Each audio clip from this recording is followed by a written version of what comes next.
We're here with Cody Rhodes. Spoke to you just a couple weeks ago, and you're a busy man. It's SummerSlam weekend. You just did a fan service event. Now you're continuing that service, signing these very popular weight belts. Can I say something funny about the weight belt? Yeah, I do want to know something funny about the weight belts. So I was all excited when I came back at WrestleMania in Dallas to have the weight belts ready to be released, but also the little kid weight belts, the youth weight belts. I have come to find out that even the little kids are more interested in the actual weight belts. Yeah? So what I thought was going to be this grand slam is, I don't know, we'll say a double. We'll say it was. I thought it was a genius idea. Nope, but they want the real deal, man. Would you ever... The real deal. Would you ever do full-on, foam everything? What are the kids' weight belts? Are they just smaller scaled? Yeah, admittedly, I don't have the kids' weight belt. They're soft. How would we describe the kid weight belt? It's kind of like a styrofoam. Yeah. Okay. What all do we have in our Rolodex of merchandise for me? Yeah. We've got the weight belt. We've got a hat. We've got several T-shirts. The pendant. Pendant. Yeah. New hat in the works, too. There's something with foam that I like. Oh, it's the foam. Foam Lizogo. Yeah. Logo, yeah. Every kid wants the foam gimmick, right? Foam, foam is it's just part of it, right? I had a foam championship belt when I was little, like the foam intercontinental title, I think it was. Those were bangers. I feel like I had a Hogan foam finger for sure. I had everything though as a kid. Didn't save anything. Did you save any of your stuff for me? I tried to. My mom thought that pro wrestling gave me ADHD, so I didn't get to keep any of that. Okay. How that might. Well, let me tell you, it worked out for me. Yeah, so. No. That's I haven't heard that before, but well, I mean, in fact, that was not what caused it, and she ended up being quite all right with it. So but we're talking about moms. Here's a scoop for you. I was obviously my dad had me when he was 39, so I'm clearly not planned. They had a child already who has 5 baby books. My sister Teal has legit 5 different baby books. I have 1 baby book, and it's only half full. And it goes from me being a baby to I'm all of a sudden 4 years old on the soccer field. So they weren't documenting a lot of my progress. They let me just grow on my own, really, No heat, but... Well, that's why you got a great new documentary on Peacock that I hear is doing pretty well. Yeah, somebody should leak those numbers. Well, I wish they would. They should leak those numbers. Yeah, the documentary on Peacock, I'm glad it resonated or found an audience because I can honestly tell you, when it's about you and it's that specific and that singular, it's very hard to tell if it's any good. It's very hard to tell if it was very good. Well, thank you. I'm a wrestling documentary geek. I've got over 200 of them, hard copies. This one's for Trev. Yo, Trev. Trev, what's up, on footage, we're gonna see this personalized for Trev. Trev TREV. Yeah. Thanks for all your help, by the way. No problem. He's not being mean to you or anything, is he? Okay. Not more than normal. I know that store is pushing it. All right, there we go. I'm gonna steal this one. You got it. For Tiz, I'll sign it too. Look at that, special moments here in Detroit. What's up, you guys? Sean Ross Sapp here with Made Me Know.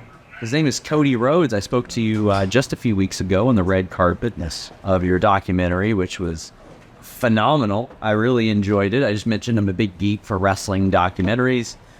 Which would, obviously do not say mine. And before mine existed, what are your favorite documentaries? Okay, I was a little partial. Do you mean WWE produced documentary or just wrestling documentary? Honestly, just doc.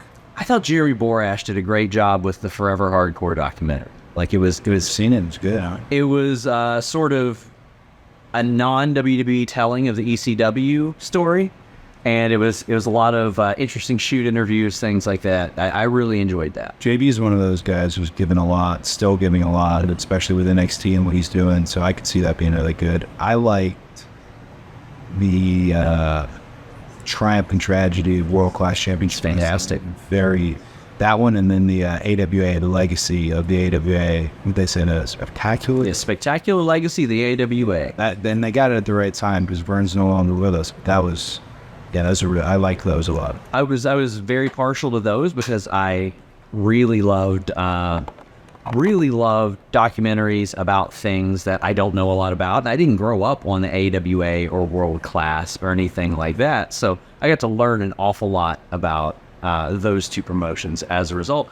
I get to learn a lot about you. And in this Becoming Cody Rhodes documentary, I feel like you knew most of what was in it. I knew some of it. Yeah, most of what was in it. I knew some of it. I mean, I didn't know. Yeah, I didn't know ultimately even what you provided about why you left. I knew that you left AEW, but didn't know why you left. Yeah. And that's still got a big question mark on it. But I think actually, per the question mark, I think actually tomorrow maybe, it all depends. I think the next time we just did that media scrum and that first question was about something that's not happening here. I think I'm going to just not decline. You don't want to decline, no comment. I think I'm going to politely tell folks that these questions get me like more slack than they do help. And because I like to answer, but then if you see like, okay, no, he the wrestle purist, but they just run these quotes. Picture you, here's the quote. And the truth is, yeah, you said it, but you said it in the context of a larger story. So I think tomorrow I'm going to kind of, if tomorrow's the day, who knows? When good people though. I think I might just say, hey, you know what? Like, I have given my answer about that time, and it was a really wonderful season of my life.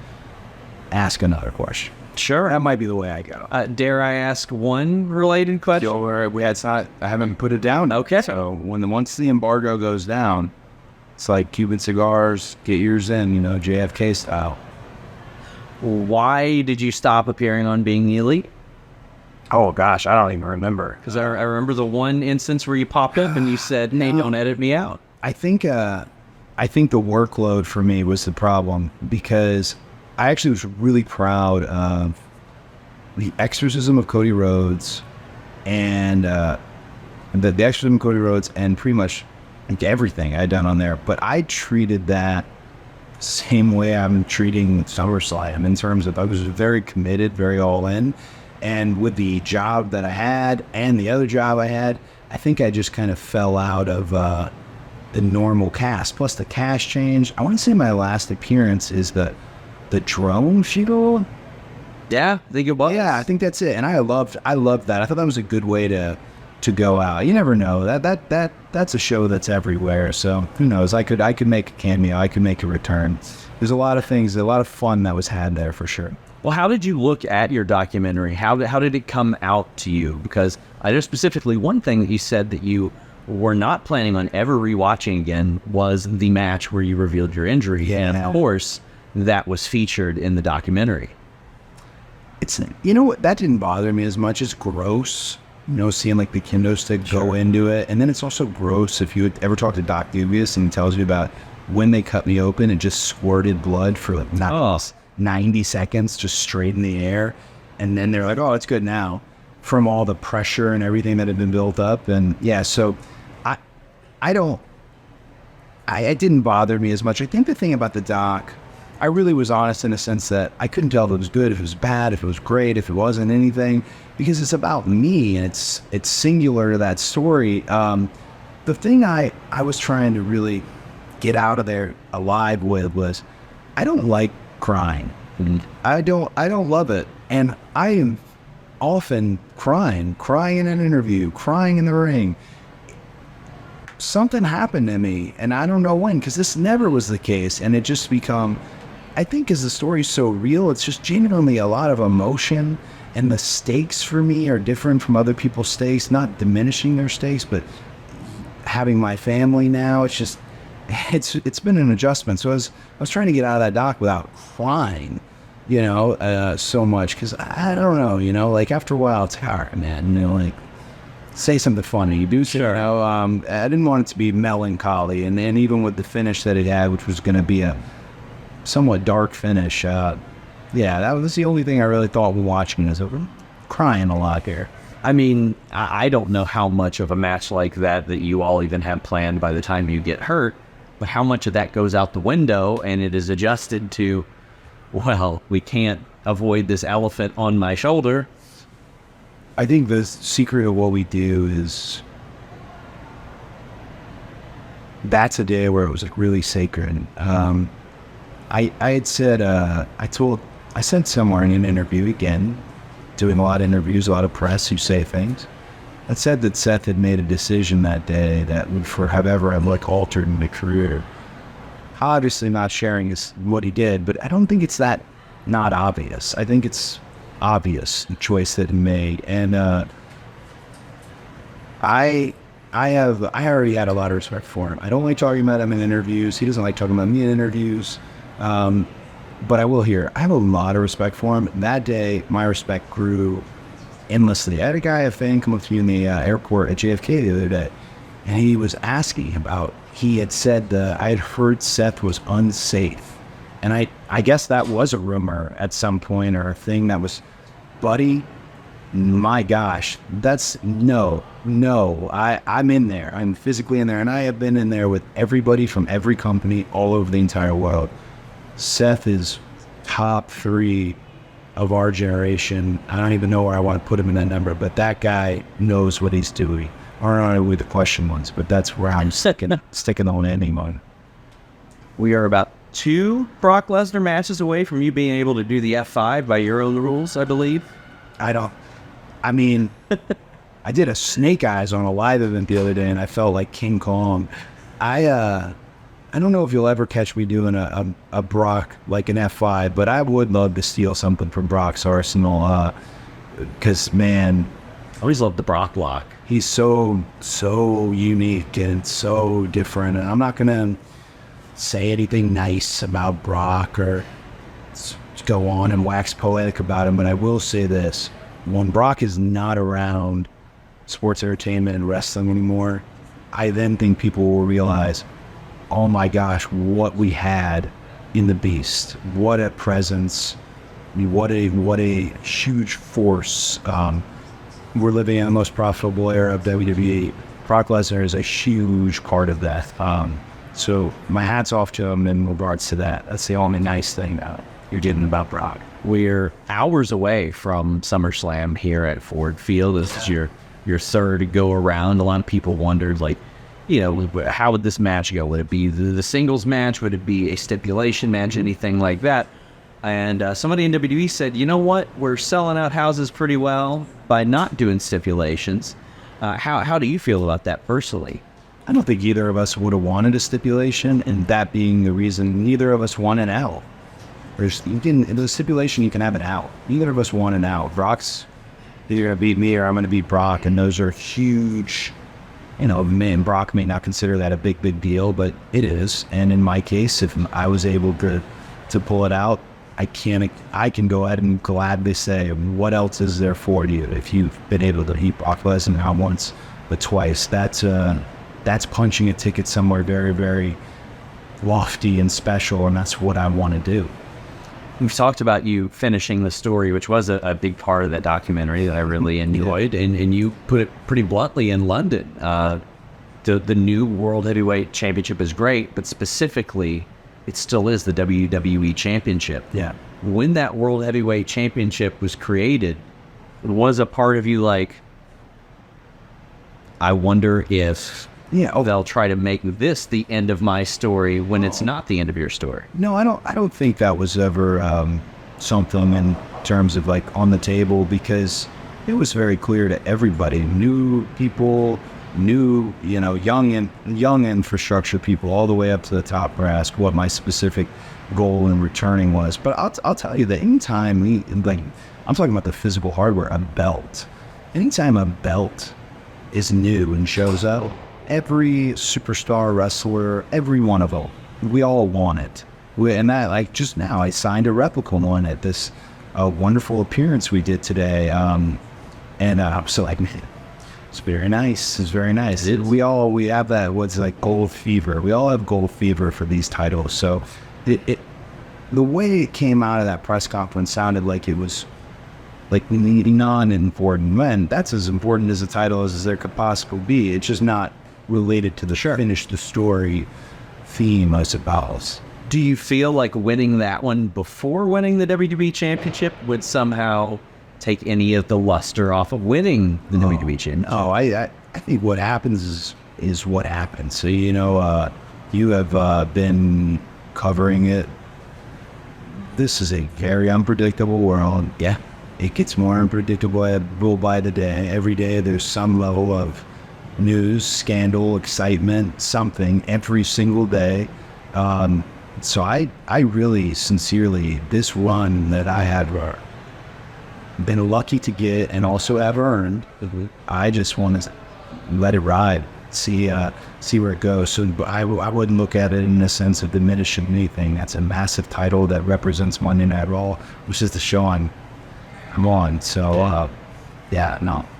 I know that because you were such a large part in starting AEW, that a lot of people might forever look at you as an AEW guy. I thought that documentary sort of highlighted that you view WWE as home. That's where you started. I said it in the You did. You said that it was your home.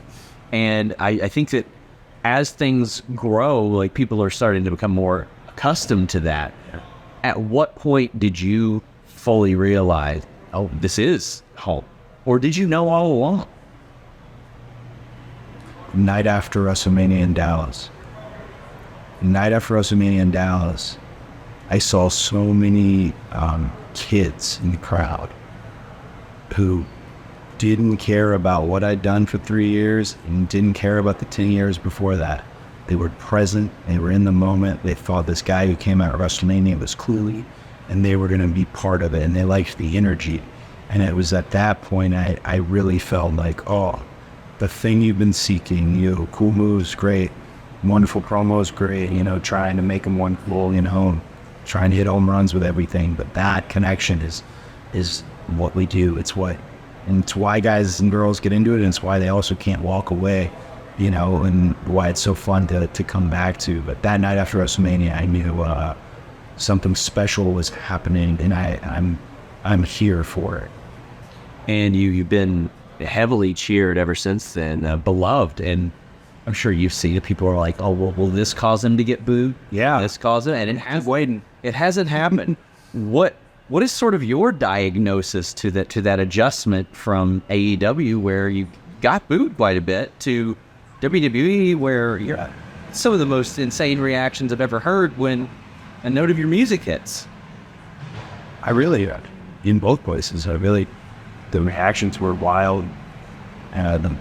Arthur Ashe Stadium, I remember, I just thought, this is there. In a way, you think this is the coolest thing ever, because there's this narrative that people really want to push that we weren't trying for that. No, you were absolutely trying for that. And it was happening, and it was fun, and I enjoyed it, not to the degree that I enjoy this, just because this is kind of times 100 in a sense of, and it's no matter what time in the night when it happens, and just despite it, there's just something special about it here. But I don't really have one that I favor. I think the thing I favor is still kind of being built, it's still kind of happening. I think the ultimate reaction, the ultimate pop, and it doesn't come every night. It comes maybe even once in a career, once in a lifetime. And that's what I'm trying to build into. Was any part of you concerned after WrestleMania that might subside, or did you have a feeling that this swell of support would continue? I mean, you always feel a sense of responsibility, but you also don't want to be carny where you're trying to work them. I feel like working them, you can. But what's best is to work with them. I mean the audience. You never want to try and hoodwink people into believing you're a bad guy or believing you're a good guy. Like, that's like running a political campaign. That just saying it sounds like slimy. So for me, I just had a lot of confidence, definitely. And ego was full. Confidence was at an all-time high that I am better than everybody here.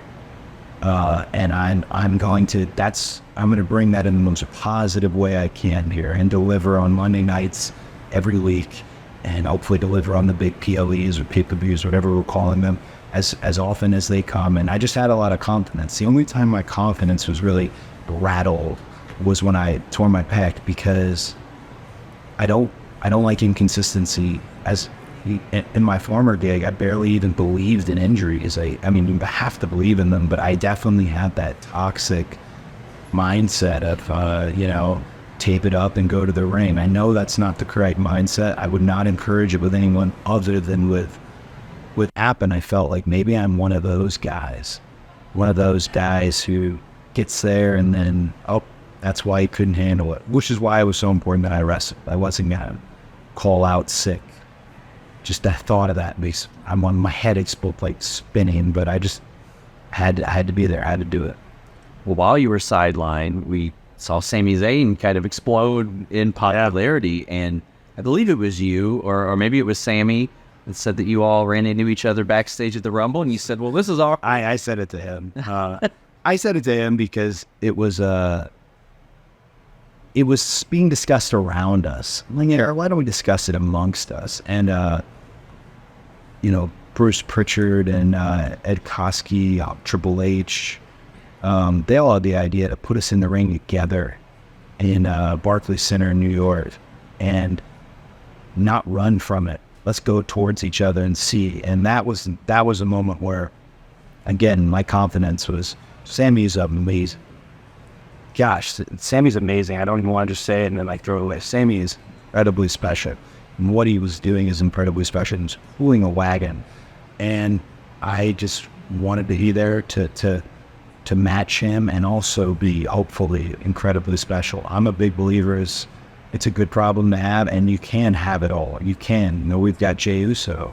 His faces everywhere. And the first guy to pin Roman in X amount of days, and here he is going for the one that we all want. I can't run from it. Run towards it. I like that. It brings out the best in all of us. As we wrap up SummerSlam, Maybe you wrap up. No, I went over the time that I was told I could get anyway, but I'm gonna end it on a light note. I got submitted a reader question. Oh, that's the best way. By Matt C. I think he hails from Florida, and he asked why you turned Matt Cardona and Chelsea Green's wedding into a barbecue. Okay, so here's what Matt Cardona, who is a unique individual. I'd say he's 1B of my friends. QT's 1A, QT Marshall's 1A, and Matt's 1B. Chelsea might actually be 1B. She's a good friend. Chelsea's ride or die. Good person. But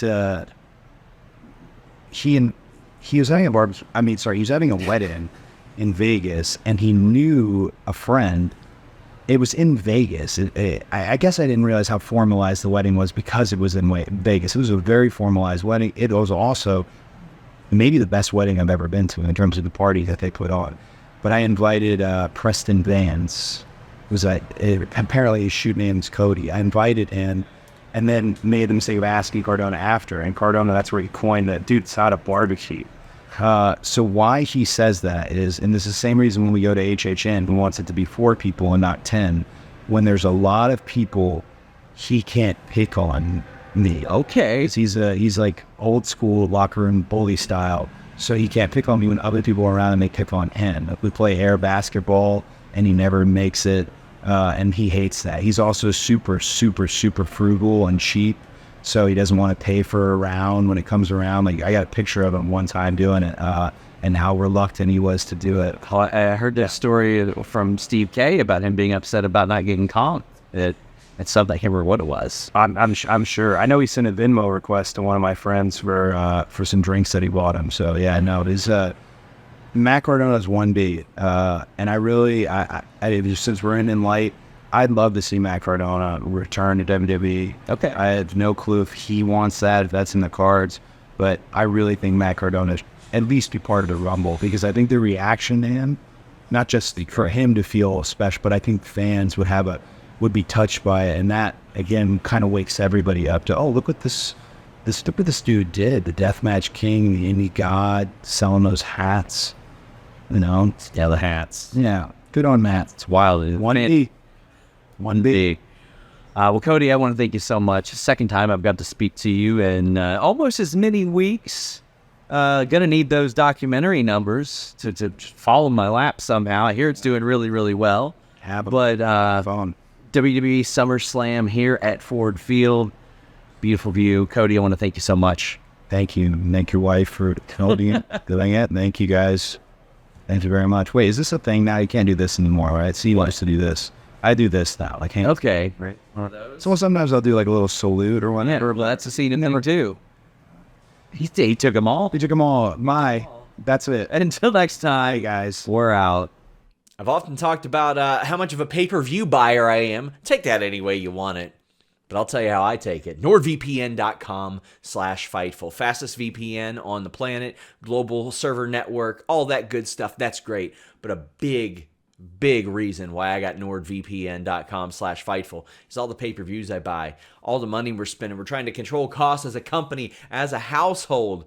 You can get those UFC pay-per-views at a fraction of the price you're paying here in America. Plus, you can get all kinds of great content that you wouldn't normally see thanks to those services as well. Shows that are on overseas services, things that you want to watch a little bit early so you get on that UK time and watch them. Being able to change the interfaces of things like the WWE Network. Maybe you don't like Peacock, anything like that. NordVPN.com/Fightful gives you that ability while having the fastest VPN on the planet.